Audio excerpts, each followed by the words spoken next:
Well, it looks like I'm no longer going to be doing a D series in the race car. It's good to have friends, you know. Ricky went to get an LS Trans for $250, so we can maybe rebuild the B16 Trans. We're gonna try to use parts from this one, and he needed like the sensors and the bolts and shit. So, and a little shift clutch fork thingy.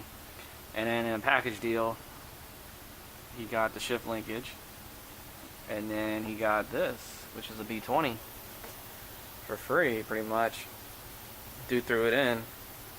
He gave it to me because he knew I'd have some use for it. The guy said it dropped the valve, right?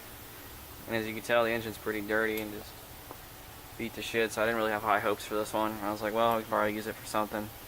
Maybe the bottom end will still be good. But anyways, let me get the valve cover off. Okay, I got the valve cover off. Look how clean this thing is inside. It's insane how clean this engine is. So I'm assuming this is probably one of those JDM imports with like 30,000 miles on it, or whatever they say it has. So I was inspecting all the valves, and they're all there, so I didn't see any dropped. But we did notice the adjusters for the valve clearance, they're loose. All these are loose. This one's loose. These are tight. And then you get to all the ones on the intake are loose, except this one. This is the only one that's tight. So I'm thinking the kid thought to drop the valve because he said it ran, but it was making like a loud ticking sound. I think that's what he was hearing. I think he just didn't know what he was doing. He said his mechanic looked at it, so I guess he needs to get a new mechanic. I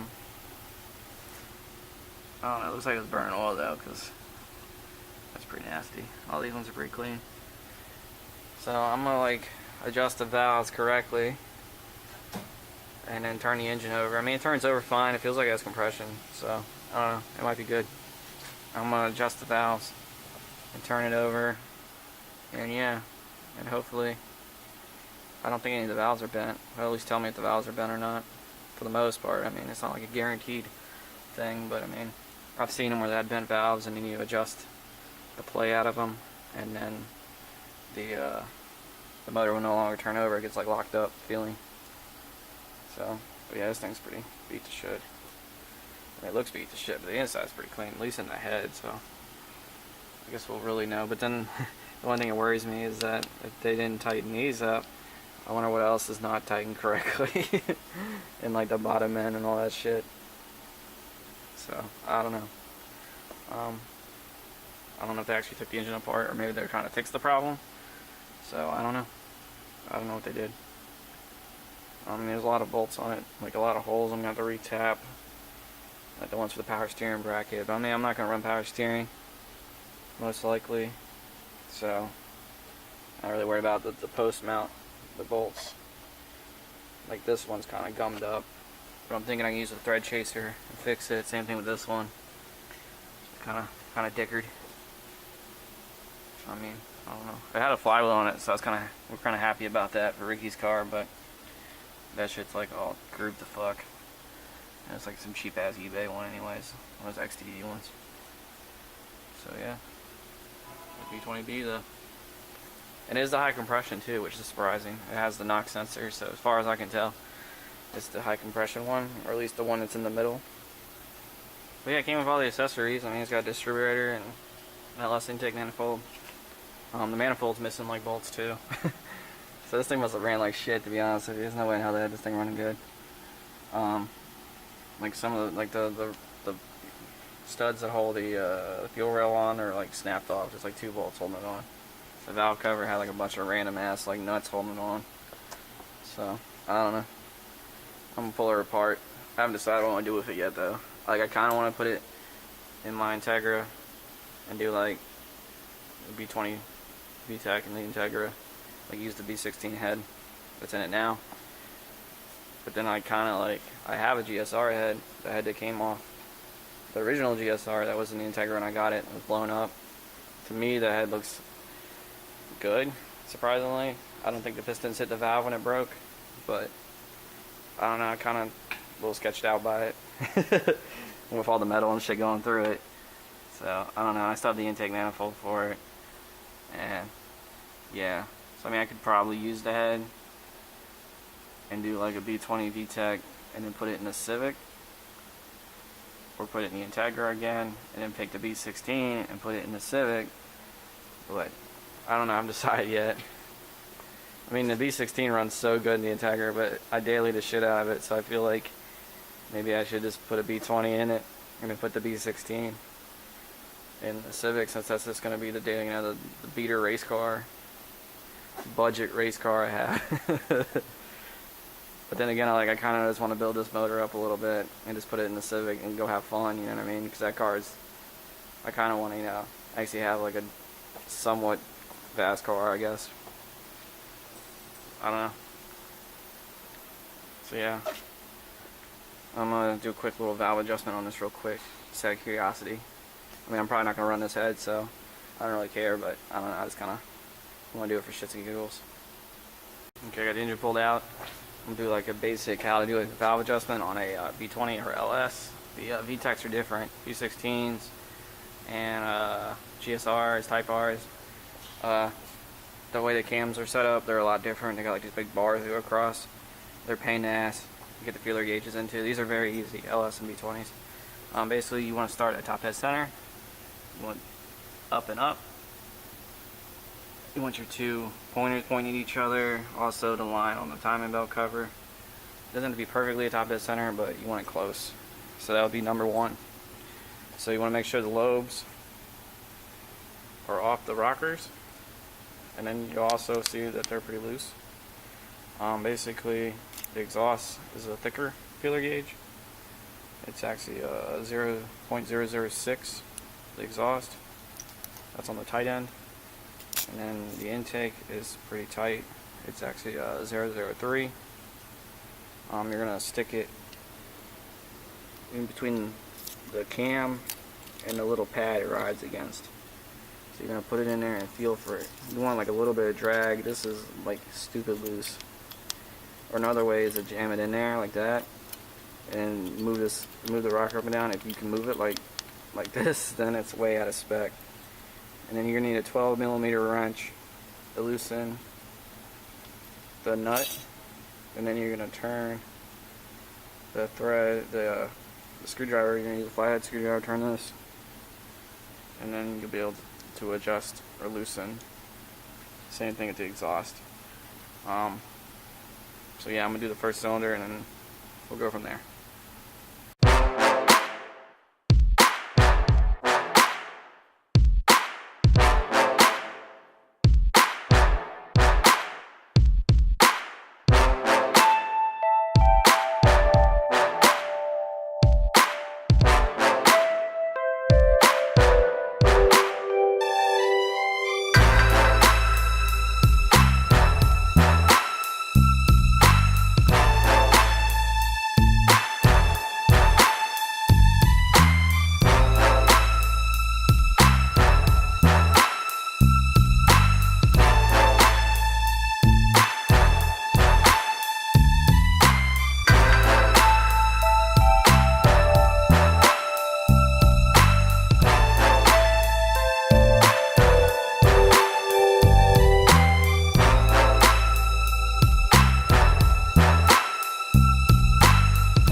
Okay, so now I got number one tighten. As you can tell, it only moves up just a little bit. That's how they're supposed to be, not like that. That's just ridiculous. And like I said, when you put the feeler gauge in, as you can tell, so now you can't move it at all. There's the exhaust. You see, it's very little bit of movement.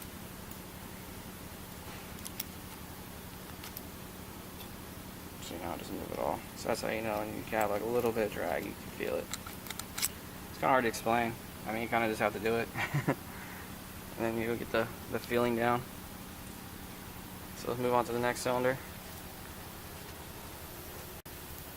So you're going to turn the motor where it says up to here. So up will be pointing towards the front. So you're basically turning it 90 degrees.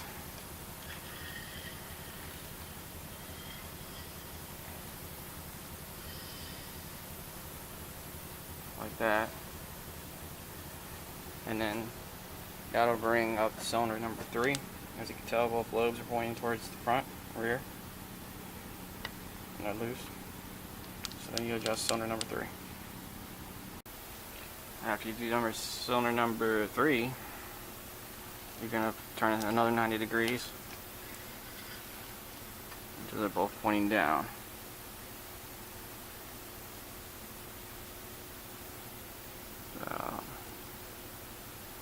Right there, that'll work. And I'll bring up cylinder number 4.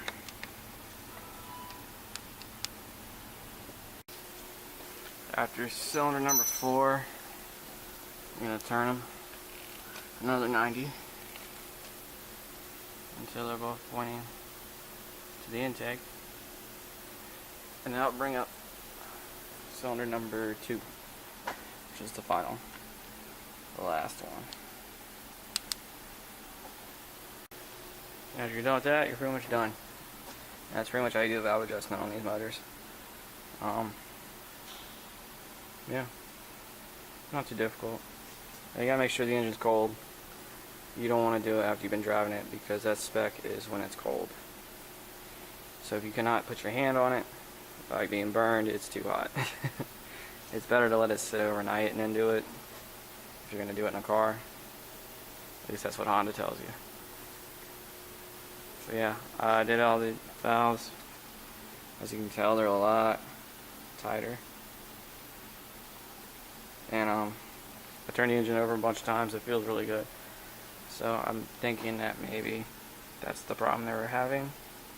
And that might explain all the gunk coming out of the cylinder because those valves weren't even remotely close to being in spec. So it means they probably either weren't opening all the way or even closing all the way.